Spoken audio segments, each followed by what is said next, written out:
what we've started to focus on are where are the points of connection and intersection. And so some of this started with identifying some of our shared priorities across, looking at student navigation, student engagement, their development, their connection and sense of belonging. What are the different ways that all of the units can contribute to that? Where is the point that our work is most important to bring together? And we had an agreement that it really feels like it's in the first and second year of the student's experience. And so with that, we've now, as a natural next step, we've identified some areas of assessment that we're going to focus on. What that will allow us to do is to have a better sense of where and how we're engaging. I would say historically, every leader has gathered data for their unit. We know things about the student experience, but it's never been woven together. And so I'm excited that we're really on the cusp of being able to do that for the first time. And so I think that will not only give us a sense of a baseline of, yes, how are we engaging, but it's really going to help us to identify the gaps. It's going to help us understand where we can more tightly weave together our offerings and where we can really focus on having some shared outcomes to impact student development.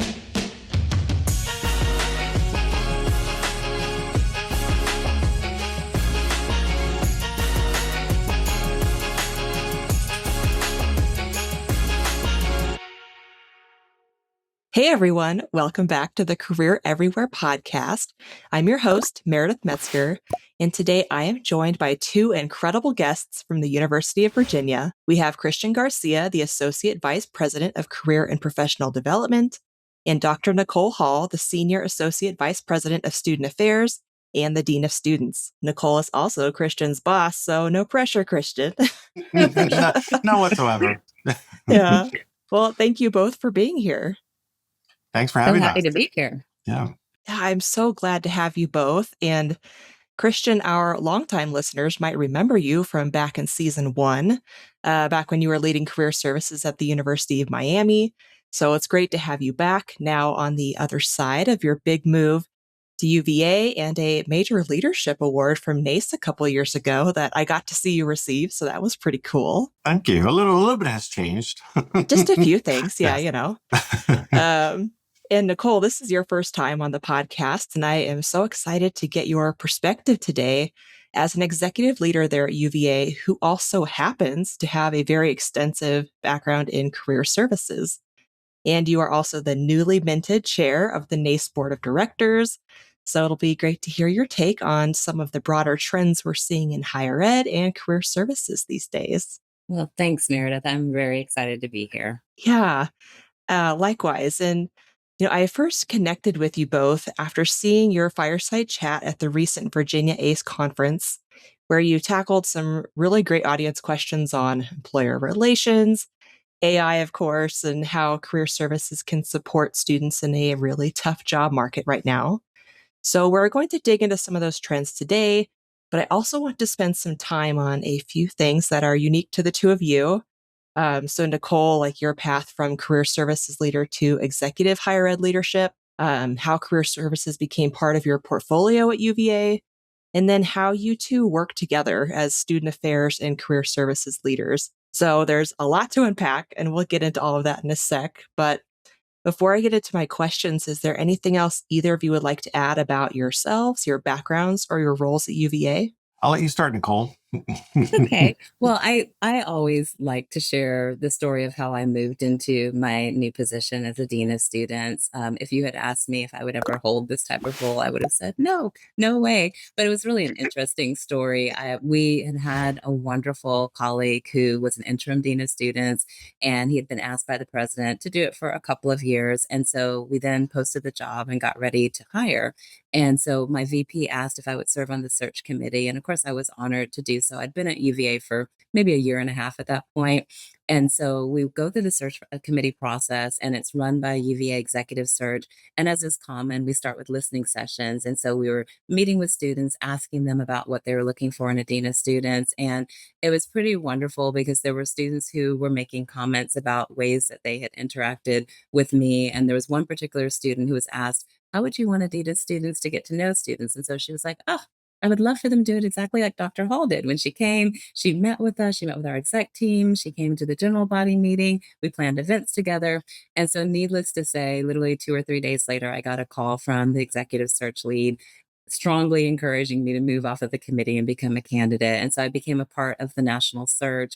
I was the only internal candidate and was just really fortunate to have this opportunity to contribute at UVA in an expanded way. That's so cool. What an impression you must have made on those students. Thank you. And so, I love that you went first, Nicole, because I shared this story yesterday with our team, which Nicole joined us for our staff meeting yesterday. But I've known Nicole for a number of years through the career services circuit, through conferences, but didn't know her really well. But I knew enough to know that there was something special, just like those students, homed in on something special about Nicole. I felt that. And so, here I am on LinkedIn as I start thinking about maybe it's time for my next act, right? After University of Miami. And I see on LinkedIn that she's promoted to Dean of Students. And I'm like, oh my gosh, that's so amazing for her. But what's going on with that AVP role, right? And so I decided to reach out to her. And the timing couldn't have been more perfect because, the position was being posted, I believe, the following day after our conversation. And she had told me that she had put my name, thrown my name into the ring. But, with my history at Miami, I think, maybe she was thinking it was a long shot. But it all worked out, right? The timing was perfect. And, obviously UVA, the name, the school itself drew me to to this role. But to have someone who's done the work of career services and done it at the same institution, that is so rare and it's a true gift. And I was like, I can't pass this up, right? And in one of those early conversations, Nicole and I talked about, really being thought partners together, which really resonated with me. Still as career services leaders, we find ourselves having to educate and convince, executive leaders on, the importance of career readiness and just, embedding career, across an institution. And so to know that I don't have to worry about that, I could just immediately jump in and focus on the work has been refreshing. So I feel extremely lucky to be here. Well, and one of my favorite comments that I get, Meredith, from members of NACE is they're like, how in the world did you get Christian Garcia? You are so lucky. And I'm like, yes, I am. But it has been wonderful. And I love sometimes when things just line up and I literally cannot imagine someone else leading this work in the way that Christian is doing. So it's great. Yeah, it sounds like it was meant to be and that you reached out the day before it went live. Yes. Yeah. Cool. Well, I know we'll dig into your partnership here in a little bit and how much just time and energy you save when you don't have to convince the senior leaders that career services is important. So we will dig into that for sure. But before I get into our more specific questions about our topic today, I do want to kick us off with a question I ask all of our guests, and Christian has answered this before. What does career everywhere mean to you? Well, for me, career everywhere means just that. It means that no one office can be or should be responsible for the career education and guidance of its students. It doesn't make sense, right? It's not realistic. And I often use, mental health as an analogy, right? So I'm not a mental health counselor. That's not what I, went to school for. However, as someone who works on a college campus, I have a duty to step in should I see something, right? If I see that a student is having a hard time, at the very least to say, is everything okay? Do you want to chat or make a referral, right? We all have a responsibility as a community. And so when I look at career services, fortunately, the risk isn't as high, right? The stakes aren't as high. But I believe that career everywhere means that we all have a stake in this in order to truly support our students. For too long, career services was seen as the one singular place to support students. It's that place you go to get your resume critiqued. It's the place you go to interview. And yes, those things are still part of it, but it's way more complex. And, whether you're a faculty member, an advisor, any number, whatever role you have, students are looking to these individuals for support. And so while it's not about making people career advisors all over, grounds, it's about, making sure that folks understand their role in it, right? And so to me, that's what career everywhere is, or means, I'm sorry. whether it is peers or, again, like I said, faculty, staff, mentors, so on. So alumni is another piece to it as well. Yeah, I completely agree. And I guess the way I tend to think about it is I feel very strongly that career development, career readiness should be literally a pillar in every institution. And the way that they think about educating students and supporting them, it should all be grounded in this pillar. And so for someone like me who has recently moved into a more executive level role, one of my core accountabilities is to update senior leadership and to make sure that they are viewing our focus on career readiness as critically important to the institution. And I also highly value the work that Christian has done, bringing together stakeholders across grounds to invite them into strategic conversations about how we prepare our students. So I think there's truly a role, I think, for everybody to play in supporting our students' career development. And Meredith, I just want to say, you probably hear us using the word grounds. We don't call it a campus here. We say grounds. So just want to put that out there for you and for our listeners. We also don't say freshman, sophomore. We say first year, second year, third years. It's a thing at UVA. Noted. Good to know. We're talking about the campus, not like coffee grounds or something, or, Yes. All right. Good to know. Okay. So now I would love to kind of dig into our topics today. So as I mentioned earlier, I first reached out to you both because you hosted this really great fireside chat at Virginia ACE earlier this year. And I know you got some very interesting and timely questions from the audience around trends and employer relations, AI, the job market, and so on. So I would love to dig into a few of those trends with you both and hear about any other notable trends or concerns that came up either at that conference or, at the Big NACE conference back in June. And I'm excited to get both of your perspectives on these, with Nicole coming from kind of the bigger picture student affairs side, and then Christian coming from career services, the operational side. So I would love to start with employer relations. I'm curious, what trends are you seeing right now when it comes to employer relations and hiring? So I'll jump in on this. So we, the way we do employer relations at UVA, we have a distributed model, right? So I lead the Central Career Center, but we have folks all over grounds that are also doing career development work, doing employer relations work. And it actually works really well. And I think it's a testament to the people here who are really collaborators and realize that this isn't a competition. It's about more and it's not about hoarding things. So that's been really refreshing. And I've been attending, so we have what we call our employer relations group meetings, and those happen actually weekly, and I've been attending them here and there. And this last one that I attended, what we're seeing at UVA is we're certainly seeing a dip in the number of interviews that are happening on grounds, but it is still extremely robust. And this is really different from what we were experiencing at the University of Miami and many other institutions. I think it's because of the type of student that comes here. We have amazing students.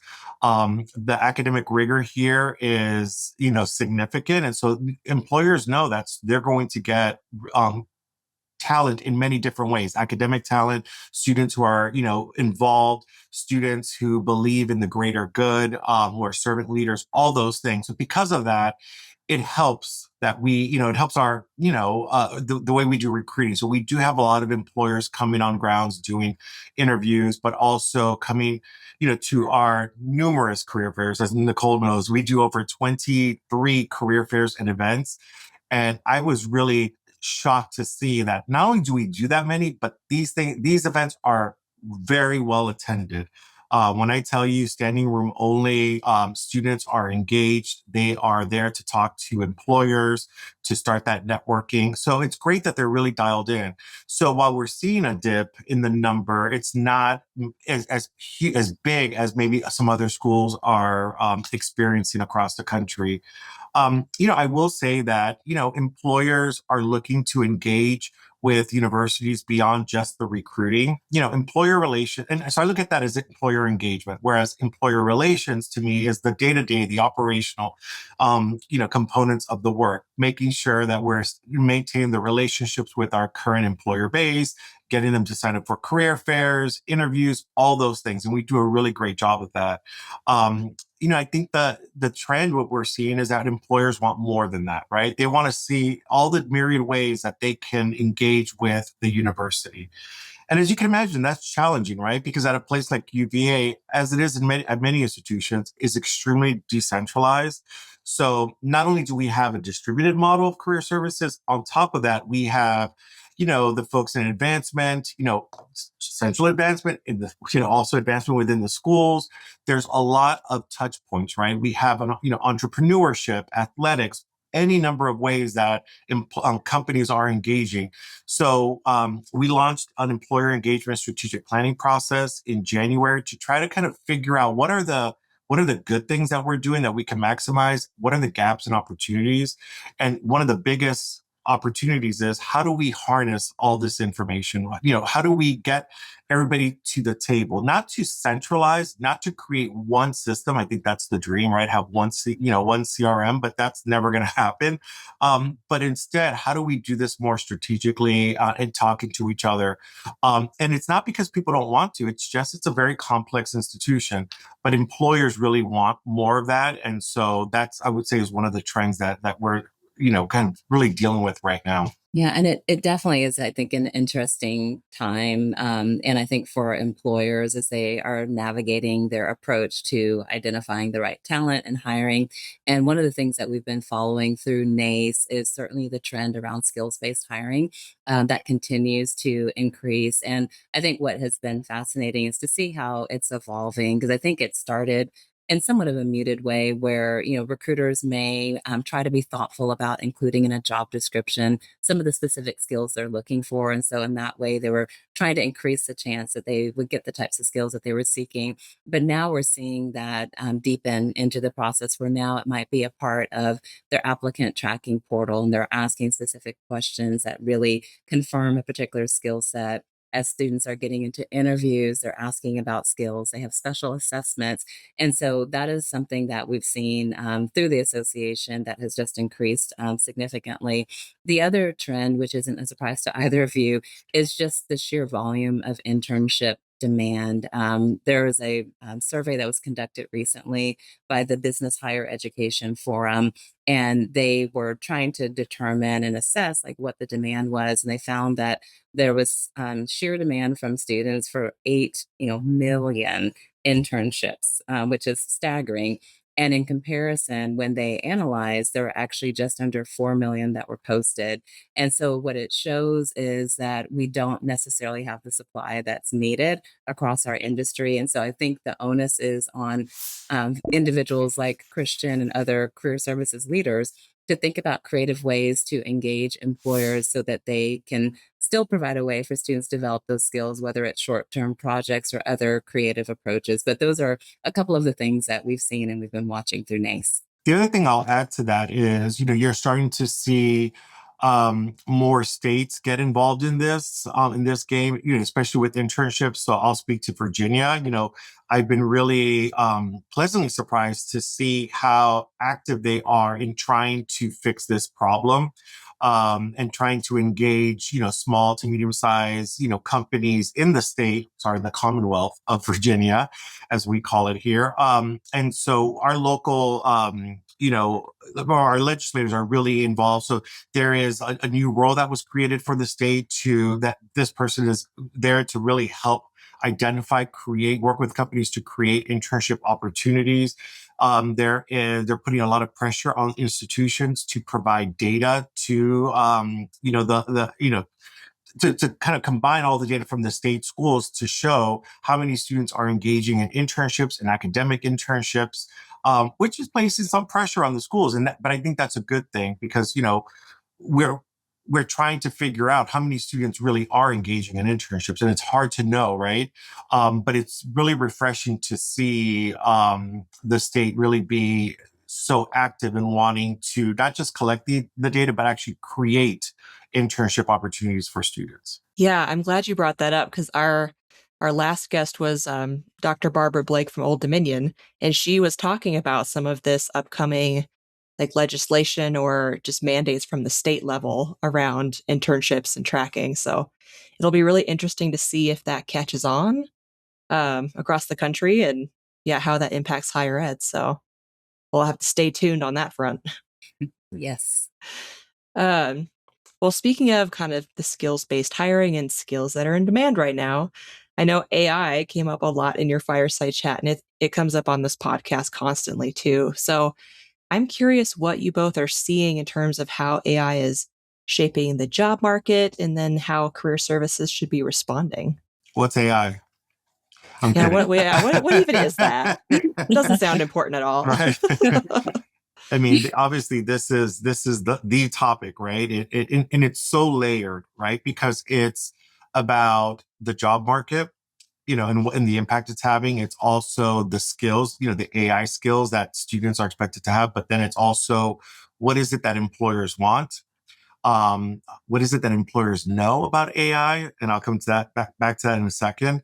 But then also, how is AI being used or adopted, within universities, right? And there are a lot of mixed messages that students get. Some faculty members seem to be going, all in, whereas others are not. So I think it's really hard for students to know, can I use it? When can I use it? I know that there's some ambivalence on how to use it in the job search for being just out of fear of being like called out that, they used AI in their, whether it's for a resume or, interview prep or a cover letter, so on and so forth. So it's just a really layered thing. But what I will say, and, but what we hear from employers, and I've heard this from numerous, not just employers, but other organizations, is that with all the talk about AI and employers saying that students need AI skills, when pressed about, okay, so how are you using AI? What are your views on it? Or where do you see it going? A lot of it, the response is we don't know. We still don't know. It's still early days. So it's a really interesting thing that on the one hand, it's like, oh, students need, these skills, but we still don't know much about AI. It's still kind of, early on. So there's that. I will say, obviously, there's a lot of talk about, it's decimating, entry-level jobs, and it's taking away jobs, and certainly that's happening, with certain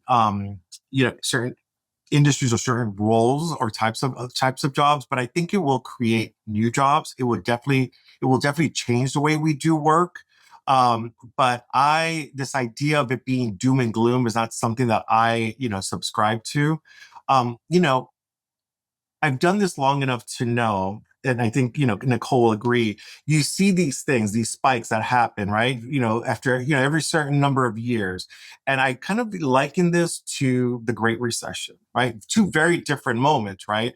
But during the Great Recession, there was so much doom and gloom. There are no jobs, no one's going to get hired. And so there were all these messages. And so students became very anxious. And, students fall into various camps in these kinds of situations. Some will dig their head in the sand and act like it's not happening, nothing's happening. There are those students who will say, well, I'll just go to grad school, which obviously we're big proponents of furthering your education, but you need to be a little bit more strategic about that or really think that through. It's more time, it's more effort, and you get more education, but then when you're done, you still don't have experience, and you really have to think about what that means for who you're competing against for those jobs when you are ready to look for a job. And so there are a lot of those negative messages, and I see a lot of that now with AI. And so what I would say to students is really to not let the noise overwhelm you or make you feel like there's no hope. Um, Again, not being Pollyanna and acting like nothing's, that there aren't any challenges. But I do believe that, universities provide such a strong foundation for students to really succeed in the workplace. And then you look at a place like UVA, I think that's even more so. So, yes, it's changing the way recruiting is happening. It's changing, industries. But I think if students are flexible, if they are paying attention, if they are adding skills, and not just AI skills, by the way, all kinds of skills, I believe that they will be successful. I strongly believe in that. But of course, students are anxious, and I don't want to take that away. That message is definitely there. Yeah, I think that's great advice, Christian, because I mean, you're right. It is multi-layered. I think many people are familiar with NACE's job outlook. That's a survey and a report that we put out every year. And I was looking back at the data for 2026 because we have been for many cycles asking about AI. And to Christian's point, like when we survey employers, we don't hear that they are, abolishing tons of roles. I mean, literally 61% of the employers that were surveyed said they have no intention to replace roles with AI. What's interesting in this most recent year, 2026, there were about 25% of employers who said that they are thinking about augmenting some of the roles with AI. And so you can see like there's some progressive change, but it's not widespread. And so the message that we tend to continually hear from employers is it's really about AI literacy. If students can understand how it functions, if they can understand how it works, that is absolutely going to be viewed as an asset. But I think honestly, employers across many industries are still trying to figure out like where this is going to fit in with their objectives as an organization. Yeah, that makes a lot of sense, especially since, like you were both were saying, we're still in such early days with AI. I mean, it would be a bold move to replace everything with AI at this point. And I think we have even seen that with some larger corporations who did do big reductions and are now hiring folks back because they realized you can't replace some things with AI. So interesting to watch. Kind of speaking of the job market, I am curious what you both are hearing from students right now about how they're feeling about this job market, and how that is shaping some of the work you're doing. Well, another thing that is remarkable about the UVA student is that they're really dialed in with their career, right? These students they are using our services. They are really into the one-on-one career advising, which really has blown me away. These career advisors on our team are amazing, and they are meeting with tons and tons of students, anywhere from exploration to one of our many career communities or pre-health, pre-law. These are students who are really dialed in. And so as I talk to my team members, just to kind of get, a pulse on what's going on, how are students feeling, there isn't that sense of doom and gloom. Yes, there are some anxieties, but I think that that's college students these days. I think there's just a lot of anxiety as it is. When you're at a place like UVA that is so high performing, high achieving, you're going to get that regardless, right? Even if, things were great, well, the economy was, we had tons and tons of jobs. It's just that kind of time that we're in. But I think that students really are open to asking for help, which is really refreshing, because what you don't want them to do is to not ask for help.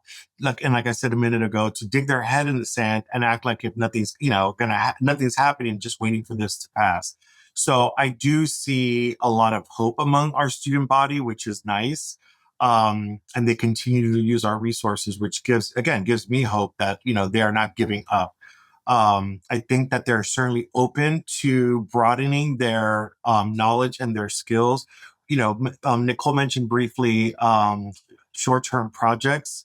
We're really leaning into that heavily to provide shorter-term experiences that are rich in skills, both the hard skills and the durable skills that don't take up an entire semester, an entire summer, that can easily be dropped into a course that currently exists. We've also done these with student organizations.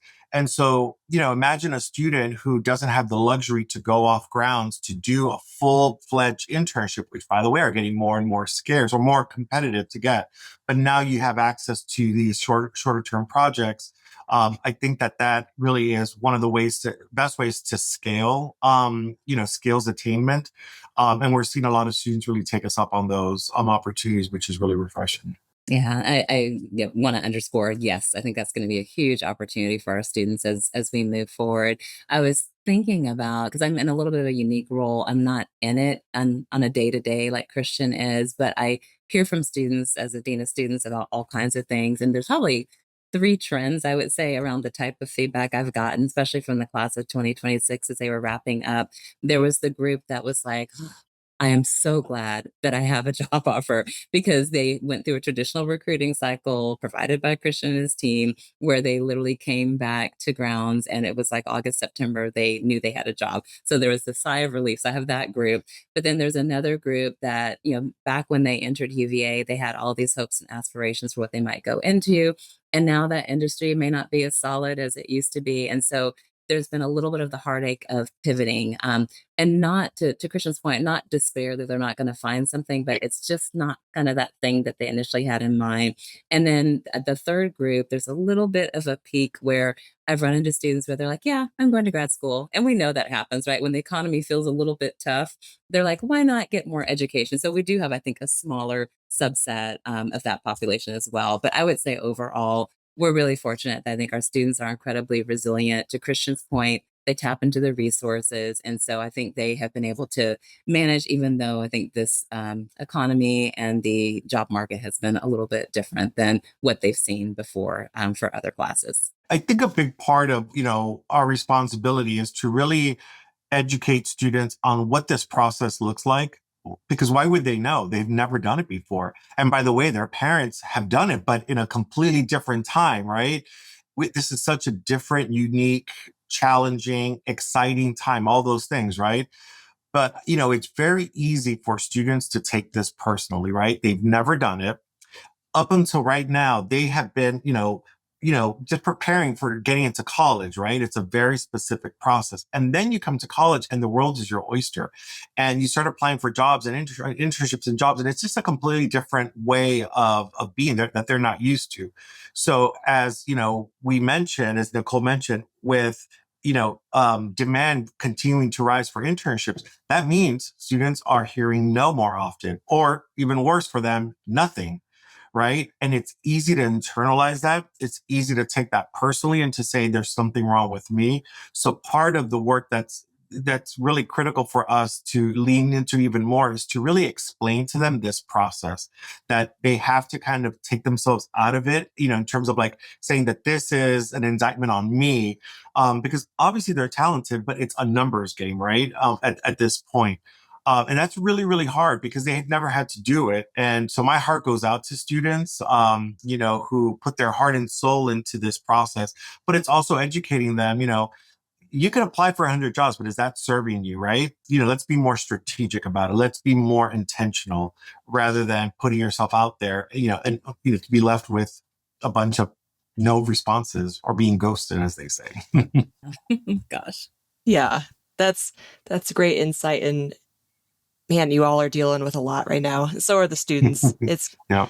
It's so interesting to watch from our perspective here at UConnect, being like higher ed adjacent, just seeing how everyone is managing this, what advice is being given, and how students are faring in this very weird job market right now. And I just want to close the loop on this. I mean, and how amazing that now that I'm part of that the Career Center is part of the Dean of Students ecosystem, because, if you saw Nicole's calendar, I think you would die because she is nonstop. She is there. She's plugged in. But, how amazing that she has that connection to students so that I have the connections to students so that she's hearing things. I will immediately hear them, whether it's one student or if it's a trend, we're able to kind of really address those, or just have the awareness of it. Right. So I really cherish that, to be able to hear that. And I'm trying to take a page out of Nicole too, and put myself out there as much as possible, because I think that's important, right? To make sure that students feel comfortable, and feel a connection to career, because career still has a lot of, anxiety attached to it, fear. I feel like students talk about seeing a therapist like no big deal, like that taboo no longer exists, but career is still fraught with a lot of anxiety. So it's important for them to know that they have someone like Nicole and me and the rest of my team to be able to like be in their corner. So, Christian, I'm glad you brought up the fact that Career Services is under the Dean of Students, because I would love to talk about that. I know that's not always the case. And Nicole, I think I remember hearing that you negotiated for that specifically. So, Nicole, can you kind of walk me through how it came to be that career services is under your purview, and then why you were so passionate about that. Yeah, no, I appreciate the question. And again, I think this whole scenario of how we're structured is very unique. I report into the vice president and chief student affairs officer. And so when I was hired, I was a direct report to him, part of his leadership team. And he came from an institution where he had been accustomed to having the Career Center in his portfolio. So I knew he was an advocate. As I became a candidate and became clear that I was going to be moving into this role, I began to think about our structure because all of the areas that I was inheriting are student facing. It's everything from orientation to fraternity and sorority life to leadership development programs. And then, of course, the idea of having the Career Center sit separately just felt odd to me. It's almost like I would manage a portion of the student experience and then forget about like the important thing that weaves through their entire experience, which is their career development. And so early on, even when I was at candidate phase, before I even knew that I was going to become the finalist, I began to talk with our VP about it, and he was great about like wanting to understand the rationale. And I talked about my desire to really focus more on curating the student experience and thinking about how all of the work of our distinct units can really weave together. And from that effort, we would be able to do a better job collectively helping to integrate academic, career, and social development for our students. That was the aim.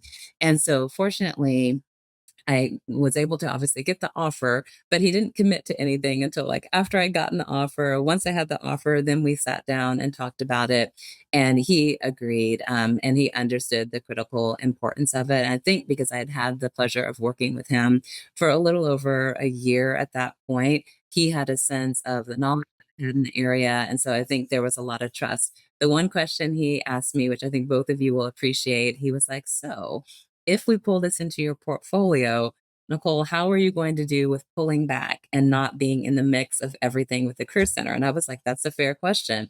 And I said, I look back to when I started at UVA as the AVP for Career and Professional Development, and I was completely afforded the opportunity to cast my vision, work with my team, make everything happen. So the last thing I would want to do is create a situation where I'm micromanaging or I'm in the mix simply because I have this area of professional knowledge. And so when Christian referred to like our early conversation, that was something that I had already set my mind that if anything, I feel like I'm even more purposeful about being at arm's length so that there really is space for him to be able to lead in all the incredible ways that he has done. But yeah, so I'm fortunate. I was able to get the support of our VP, and I think we all agree this was an excellent way for us to move forward. And, obviously I'm biased. I think it would be great for every institution. I know that this is not necessarily a normal type of structure, but I do think that it has benefited. And between Christian and I, our collective leadership, I think we've been able to work very effectively with creating more visibility around the importance of career readiness at UVA. Yeah, I'm curious what it looks like in practice, kind of having career services be integrated under your portfolio and really worked into that holistic student experience. Can you share more about what that looks like on a day-to-day basis? Yeah, I would describe that we're kind of at the early phases of this. So Christian hasn't quite been here for a year yet, but he's aware that as I've worked with him and other members of my leadership team, what we've started to focus on are where are the points of connection and intersection. And so some of this started with identifying some of our shared priorities across, looking at student navigation, student engagement, their development, their connection and sense of belonging. What are the different ways that all of the units can contribute to that? Where is the point that our work is most important to bring together? And we had an agreement that it really feels like it's in the first and second year of the student's experience. And so, with that, we've now, as a natural next step, we've identified some areas of assessment that we're going to focus on. What that will allow us to do is to have a better sense of where and how we're engaging. I would say historically, every leader has gathered data for their unit. We know things about the student experience, but it's never been woven together. And so I'm excited that we're really on the cusp of being able to do that for the first time. And so I think that will not only give us a sense of a baseline of, yes, how are we engaging, but it's really going to help us to identify the gaps. It's going to help us understand where we can more tightly weave together our offerings and where we can really focus on having some shared outcomes to impact student development. So that's where we're headed. And I would say that we're new in it only just because of the time. Yeah, I've been in my role a little over a year. Christian hasn't been here quite a year, but I feel really good about the foundation that we've laid. Yeah, that's super helpful to hear. And I'm curious, Christian, from your perspective as the career leader, how are you thinking through that integration, making career more part of the holistic experience? Yeah. So, I I've gone through all the feelings even before this role of like where a career center should report. So when I first started in career services, we reported to student affairs. And then when I got promoted to director, I had two bosses. So I was reporting to the vice president for student affairs and the senior vice provost and dean of undergraduate education. And then eventually I was moved completely under the provost office. And there's a lot of conversation about this nationally, right? You talk to any career center director, someone will tell you, you have to report to the provost office. It's better if you report to advancement. And what I've realized in my, all these years is that really what matters is the person you're reporting to, whether they get it or not, because you can report directly to the president. But if the president is not, a champion of the work that you do, well, then you might as well be reporting to, anybody, to any role. So, I say that because, you know, for me coming here and going back into student affairs, but then reporting directly to the dean of students, I was really, excited about it because obviously I wanted, to have this relationship with Nicole. When you think of the traditional dean of students area, however, it tends to be very much focused on judicial affairs, conduct, those kinds of things. And fortunately for us, that's not the case for our structure, which I'm not saying that that's not important. Obviously that's important, but I think it takes away potentially the focus on career and some of the other things. So it allows us to really, with the other departments that are part of our portfolio, to really see what are the things that make us that tie us together. And there are more things than not, actually. And so in that exercise that we had that Nicole referred to, it was great to kind of just hear from my colleagues the things that they're prioritizing, how they're engaging with students. I think that they were surprised to hear my response to the question of when is the ideal time to engage with students, and I said first year, and they were like, "Really?" I said, "Absolutely." So to have those conversations, and yeah, we're the same, and you're absolutely right. If you don't get them in the first year, then you're playing catch up. So it has really worked out. It has worked out nicely for us. And to not be mired down in the important work of conduct. Fortunately, we have folks that, handle that. And, that's a whole other thing, a whole other show that we can get into with student self-governance here at UVA.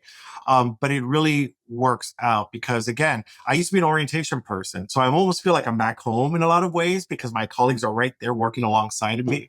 But to see that from the very beginning all the way to the end of the college experience, it's really nice to be together. It makes a lot of sense for UVA. So yeah, we should be a national model for how and I have no doubt that we will be. But yeah, it's early days for sure. Yeah, and I also have no doubt that it will become a template for others. And I imagine that it's just a better experience for students too, because they're not seeing this siloed way a lot of institutions handle career services. They just see their experience. Absolutely. They don't understand departments and reporting structures, not because they're not bright, but it's because they're students. Their focus is on other things. And so for us to be able to meet them where they are throughout their experience, I think is really important. Yeah, absolutely. So I would love to kind of talk a little bit more about how you two work together as, as the dean of students, as the career services leader. So can you just both share a little bit about how you work together? How often are you meeting? How do you communicate? What do you communicate about? Those kinds of things. Okay. Well, I will say, so back to what Nicole mentioned about Kenyon's question about, will you be able to let go? Right. Obviously that was in the back of my mind too, because, I was excited to have a boss who has done the work. Right. But the other side of that coin potentially could be, would she be able to let go and let me lead? Right.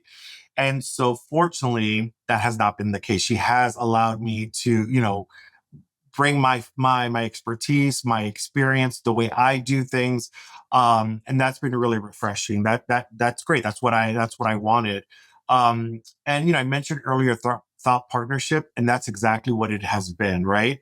Yes, she is my supervisor. There's no doubt about that. But in a lot of ways, we are looking to each other, just to kind of work through. It could be a problem, or it could be, we're working on a proposal. Being able to get her thoughts on it without necessarily having needing her to solve it, but just to get her thoughts is really refreshing because she's done the work, right? Also knowing when I can lean on her to grease some wheels when I need her to grease wheels because she gets it, is really, really nice. We're both fortunate that we have Kenyon Bonner. Kenyon Bonner is our vice president for student affairs. This man understands this work. He is a champion of it. So again, I feel like I got a two for one special with these two individuals. So, it's not difficult to go to him and get him to understand and to be a champion for whatever it is we're trying to champion. So that's been great. Early on, one of the things that I was tasked with was to put together a budget proposal that really was looking really like ahead, and how do we do something that is unique, remarkable, all the things. And Nicole was really there with me every step of the way, not writing it with me, not like in the weeds. But what I mean by that is that I can go to her and say, what do you think about this? Or what are your thoughts on this? Or if someone questions something, we were able to kind of work through it. And we've had many iterations of it, and we've moved on to some other things. So that has been really, really great. So yeah, so I think that that's how our relationship has been. But then also getting to do these things, right? So we did the Virginia ACE, fireside chat. We've been able to do this. I have a series that I do called Living Room on the Lawn, and Nicole was one of my first guests. I mean, that is so much fun to do, and I just think it's very unique. I don't think a lot of people get that opportunity. So I'll stop there because I can go on and on. Yeah, I mean, I would just echo. I think it's been almost just like an effortless partnership. And again, I think it was important. It's not even my style to micromanage or want to be in the weeds, but clearly, like when you know something, I could see how the temptation might be there. But I think it has been seamless. Part of that, I think, has just been Christian's openness for us to be able to kind of discuss everything and brainstorm together.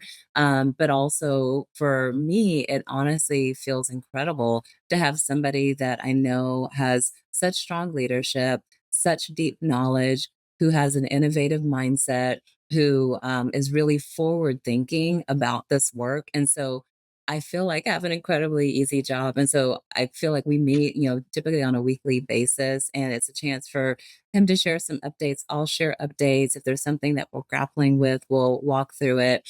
One of the things I have appreciated, and I think Christian has seen this because of my portfolio and the fact that I'm focused on other aspects of the student experience, there have been times where I've approached him to think about how he might be able to integrate some of the work of the Career Center.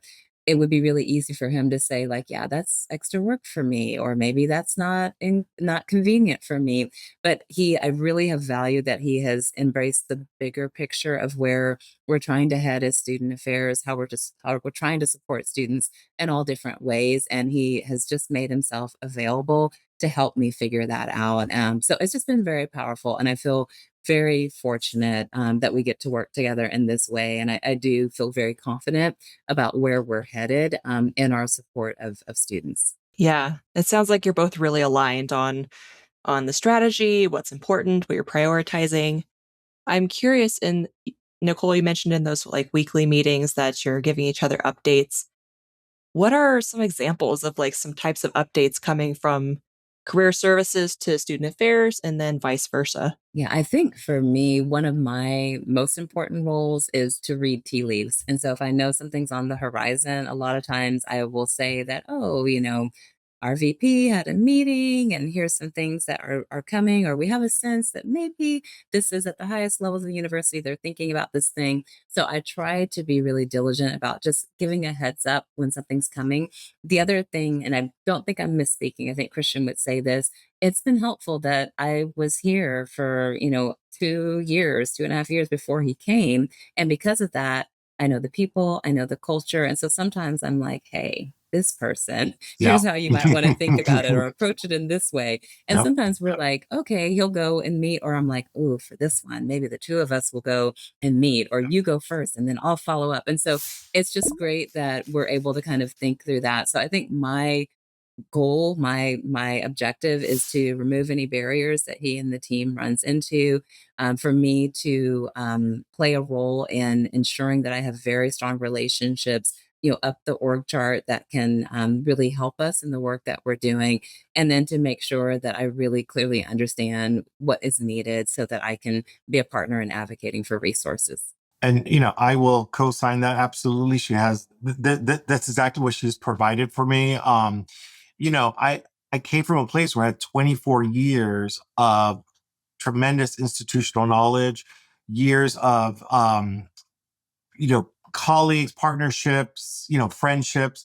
And then you start somewhere new and that dial goes to zero, right? And so that could be really daunting. And so you want to make sure that you avoid as much as possible any potential landmines, right? Because, universities are political places. And I have to say, in the almost year that I've been here, I've been able to avoid any landmines. And a lot of that is getting to know the place, being really diligent about meeting people across grounds, both faculty, staff, administrators, students, to kind of learn the place. But then whenever there's a question, always checking in with Nicole and saying, am I misreading this? This is how what I'm feeling. And she will say, yes, that you're on the right path. Or, she'll give me the heads up. And so that's been really refreshing to be able to have that guidance. Again, being able to, lead this team. And it's not just the team, right? I also lead and convene the Career Services Council, which is comprised of leaders that do career across the institution. She gives me the freedom to do all that. But I also know that I can go to her at any time during these one-on-one meetings to say, hey, listen, what are your thoughts about this? Can we noodle on this a little bit? Or, lately it's about budget stuff, which is not the most exciting, but, being able to kind of work through some of those challenges that we're experiencing. I mean, everyone's experiencing, on college campuses these days. But yeah, a lot of it, sometimes it's tactical and sometimes it's big picture. Sometimes it's organizational, talking about things happening within my organization. I'm also a big believer in, making my boss's job as, easier, removing roadblocks for her. So how can I support her? When can I step in? If you need me to step in, I think that's really important in checking in. So yeah, it's been great. So I am curious if you two, now that you've worked together in these capacities for almost a year now, do you have any advice for either other career services leaders who want to have a stronger partnership with student affairs, or vice versa, student affairs leaders who want or maybe need to be more mindful of career services? I'm just curious if you guys have advice on that. I would say I think it's really important. And one of the things I've seen Christian do, which he talked about just a moment ago, is just focusing on the relationships. And I think what he has done has really been to just focus on authentically wanting to understand the other individual's work, where they're focused. And in a very short period of time, he has established very strong relationships that I think have served not only him well, but his entire unit. And so I think for those who may not have natural tie-ins with student affairs, just taking time to build those relationships and have a level of curiosity around the work and where they're focused. I feel like every time I've had an opportunity to talk with someone else in another area, I find a point of intersection. And so I just think that part of this as professionals, we just have to be proactive and not wait for the business of the university to kind of motivate us to work with a particular entity at our campus. I think it's important to seek out those relationships. And I honestly think it's the right thing to do on behalf of students. If we understand the work of professionals in student affairs, I think we can better figure out how that might integrate with the work of a career center, particularly if it's not reporting into student affairs. I think it's important to have that connection. Yeah, I agree with that. It's very easy for a career center to become an island unto itself. Oftentimes it's a very interesting, department. You'd be hard pressed to find a department that has this many stakeholders, right? Both internal to the organization and external, right? Um, so that makes us very unique, but it could make us very isolated. So for me, starting this new role at a new place, selfishly, I wanted to soak it all in. I wanted to meet people. I wanted to feel grounded, and I wanted to feel that I belong. So that personally is what it was part of what drove me. But then the other part that I kept hearing during my Zoom interview for this job, during my full day on grounds, I kept hearing the word relational. This place is very relational. It's about, before you start talking about business, you got to get to know the people. I think maybe some of that is like this, we're in the South. It's just a very, but I kept hearing that. So that was always in the back of my head. In at the end of actually at the beginning of the spring semester, I asked Chase, my assistant, I said, just for fun, can you add up the number of meetings I had in the fall? It was 352 meetings that I had. Oh my Um, gosh. and it's crazy, to sustain that. I think is really difficult. I don't regret it. It was the right thing to do. That included, leaders, that included peers, it included all, every single person on my team, all the people, the leaders across grounds that do career, students, obviously. And it really gave me a lot of insight to this place. So it taught me how this place runs, what the specialness of it, the quirkiness of it, because it is quirky, how decentralized it is. But I think it also started to build trust among people at this place. And that's really important to me, because we can't talk about collaboration. We can't talk about partnership if we don't trust each other, right? And so for me, it was about listening and just having fun, getting to know folks, right?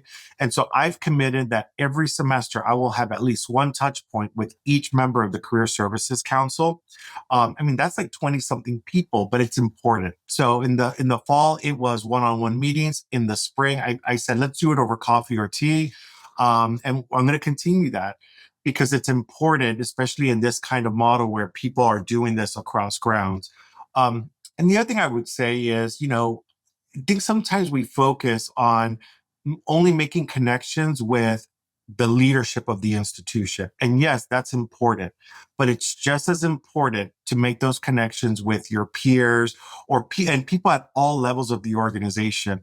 I have gotten to meet such amazing people that I have learned from, people who are learning from me at all stages of their career. And to me, that's really important. And so I think that has served me well. I think it's served our center well. So that's been really, really, really nice to do. Cool. Well, before I kind of start wrapping us up, because I do want to be mindful of our time here, is there anything else either of you would like to add? Any final pieces of wisdom or advice for our listeners? I'll let you go first, Nicole, so I can think of something. Yeah, I would say just to be open when it comes to how you navigate your career path. I often get questions from career services leaders about, like, I love career services, but if I want to do something more, I'm not even sure what that is or what I should do. And obviously I have a unique story in how I came to it. But I also was having a conversation with a female colleague, and she made the comment that it's not uncommon for women to not put themselves out there, right? And I think about, I could have had somebody who was in my same situation who had been here for about a year and a half. They saw that new job come available and they just jumped at it and went for it. I would have never thought to go for it, because I'm like, I just got here. I've been here for 2 seconds. So I guess I just want to encourage those who are in the field to just think about not so focus on the exact timing, but just paying attention to where there may be opportunities for them to pursue ways to continue to expand their engagement. Now, many folks love, love, love career services, and that's the thing that they want to do. But if there is an interest in maybe adding some other areas where they might focus, I think you kind of have to have a level of paying attention to what's happening around you to see if you can seize upon that. Spoken like a true career counselor. Um, Yeah. and I think sometimes those of us who work in career, we forget about our own career Yes. development, our own, and we give great advice, but sometimes we're not taking our own advice, right? We're not taking those we're telling students, continue to gain skills, take chances, you know what I mean? Be open. And oftentimes we're afraid, right? And it gets harder when you're older, right? The stakes are higher because you may have a mortgage, and you may have children, or any number of things, right? But you'd be surprised at what you can do. I hadn't done a job search in a very long time. And so when I started going down this path, I was feeling all the feelings of, like, can I do this? Can I uproot my life? I'm going to start at zero, all the things. Can I compete at this level? And look, it all worked out. So I think it's, being open, yes, taking chances, but also, being wary of those like should statements, like I should do this, I have to do that. And what I mean by that is, you know, not everybody has to be a leader of career services, right? And I've as I've talked to younger colleagues, I think sometimes I have felt this pressure from them that they have to like ascend to a certain level. And if that's what you want, do it, fantastic. But if you don't do it, that doesn't mean that you are not a leader. It doesn't mean that you are, giving up or that you're not being ambitious. Maybe it's channeling it in a different way, right? And also being open to things outside of career services, or maybe it's starting your own, side business, doing, career counseling, any number of things, right? But I think sometimes we forget about our own career development. So that would be my advice: is to, like they say on the airplane, put the mask on you first before you can take care of others. So yeah, it's important. Yeah, that's great advice from both of you. And Nicole, I would love to have you back on the podcast someday so we can dig more into your transition from career services leader to higher ed executive. So maybe we can touch base on that when I come back from maternity leave later this year. Exciting. Well, cool. Okay. Well, if people would like to connect with you or learn more from you, where is a good place for them to do that? LinkedIn. And LinkedIn. All right. Perfect. Yeah. I'll include links to both of your profiles in the show notes so folks can go connect with you there. So now I want to close us out with this answer a question, leave a question segment that we do at the end of every interview. So I'll ask you a question, our last guest left for you, and then you leave a question for the next guest. Oh, so like I mentioned earlier, our last guest was Dr. Barbara Blake of Old Dominion University, also there in Virginia. And she left this question for you. What internship or first job, in case you didn't have an internship, taught you the most, and what was the most ridiculous task you were asked to do in that first experience? Oh, I got it. This is, yes. So I did not have an internship no, I lied. There were many internships, but I'm going to choose a part-time job I had while I was in college. I was a telemarketer. I was one of those obnoxious people, right? And I hated that job. But as much as I hated it, I was really good at it. Like I was really good at convincing people. So back in the day when we were selling, we were working for Bell South, which was like landline, phone company. And that's when like caller ID and Star 69 became popular. So we were trying to get people to buy these products. And the more we could bundle them, the better, right? And so I had just had a knack for getting people to like, buy not just one, but to like add the call forwarding and all the things that they didn't really need. And so the most ridiculous thing that they had me do is my sister also worked there. And so they did a competition between my sister and me, like who would sell the most, which created like a lot of animosity between my sister and me at the time. But it was crazy. And, it was a little kind of shady, and them trying to get us to like dupe people into purchasing these things. And so I was young. I was complicit. A little bit, but I was young. But I would say that was a little bit ridiculous. But I did learn a lot. About my sales skills. I bet. How about you, Nicole? Yeah, I was really fortunate to be an Inroads intern. And so this is a program, it still exists, but back in the day, it was about, helping students get hands-on experiences. And so I worked for Otis Elevator, the elevator company. And so I had an internship with them every summer during college. And one summer, I remember that they wanted to create some type of sales-based program.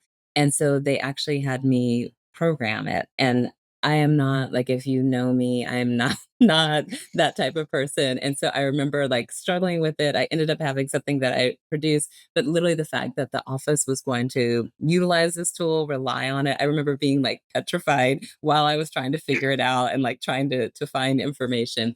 So that was one that I was like, really? You're asking an intern to do this? This seems crazy. But my one of the moments that was so fun is they wanted me to get a full experience with the industry. And so I got to spend time with one of the gentlemen who maintain the elevators in downtown Dallas. And so he let me ride on top of the elevator. And it was like I don't know, 50 floors high. So that was very, very cool. So, but it was a fun experience. I learned so much because I had a chance to, shadow and really spend time with a lot of people across job functions. So I'm forever grateful for that experience. And it was fantastic financially to have a paid internship every single summer to help me as I was going through school. So I bet. And now you can say you've ridden on top of an elevator. So I there you know. go. That kind of Done. what a good that's fun scary fact. to me. That freaks me out. Being inside the shaft like that. Oh no, I don't know about that. Yeah. But that's awesome. All right. Well, what question would you like to leave for the next guest? This question, it's on my mind a lot. Because I'm on this side of closer to retirement than I ever have been in my career. So I think about, like, imagine you retire and you just do a job just for fun. What would that job be? Ooh. Just to make a little extra income. What would that job be? Ooh, I love that question. That's a good question. Use that question. That's a good one. That's a good question. I've always thought I would love to own like a coffee shop if that was, after retirement. For me, it's work at a spa. Oh, Nice. I mean, not supervising anyone, just taking appointments. What's the worst that happens? I double book someone. Oh, well. Yeah. And I think I would love to maybe get a small job like with the city and like just support in some way. So almost give it back to my community. So yeah, love that. All right. Well, that's a great question. I'm excited to hear the answer. And just thank you both for taking the time to do the podcast with me today. I feel like we covered a lot of ground. And I know our listeners are going to enjoy hearing about some of those trends and your perspectives on that. And then also kind of the behind the scenes of how student affairs and career services can work together. So just thank you both for taking the time to share your wisdom today. Thank you so much, Meredith. This was fantastic. And thank you, Nicole, for joining me.